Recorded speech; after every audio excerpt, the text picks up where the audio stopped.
বেলা কৃষিকাজ করার জন্য সব সামানা নিয়ে কষ্ট করে। মুরব্বী, আপনার নাম কি? আমার নাম রফিকুল ইসলাম। রফিকুল ইসলাম সাহেব, আপনার বয়স? বয়স ধরেন যে 65। 65।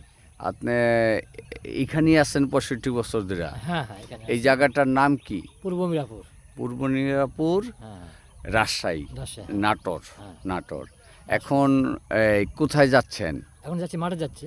ও, ওখানে মাঠে যাচ্ছেন। মাঠে যাই ভুট্টা লাগাবো। হ্যাঁ, এখন ভুট্টায় কীরকম আপনার ইনকাম, মানে খরচ? এখন তো আছে। সব জিনিসের দাম বাইরে গেছে, ওষুধের।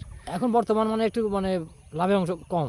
লাভের অংশ কম, তারপর কষ্ট হইলো, এটা ব্যবসা করে হ্যাঁ। আসছেন, এটাই করেন। এটা করা হ্যাঁ যাবে। হ্যাঁ। হ্যাঁ, হাই গাইস, উনি অনেক পরিশ্রম লোক। আমি নিজে ভিডিও করতে আসা দেখলাম, নদী পার হইয়া এই পার আসলো, ভুট্টা লাগাবে। দেখেন এই যে ভুট্টা নিয়ে নিচ্ছে, খুব কষ্ট করবে।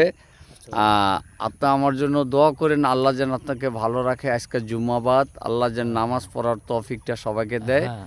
আপনি একটু কিছু বলেন। আলহামদুলিল্লাহ। আলহামদুলিল্লাহ। হাই গাইস, তাহলে রাখি। এই যে এইটা পুরো নদী, এই নদী পার হইয়া নৌকা নিয়ে আসছে ওনার বাড়ি। ওইটা দেখেন কি একটা কষ্ট, শ্রম দেয়।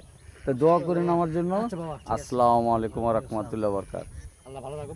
সবাই আল্লাহ ভালো রাখো। অনেক শ্রম করে এই যে যাচ্ছে, দেখেন এই কৃষিকাজ কত শ্রম দেয়। আল্লাহ তুমি সবাইকে ভালো রাখো।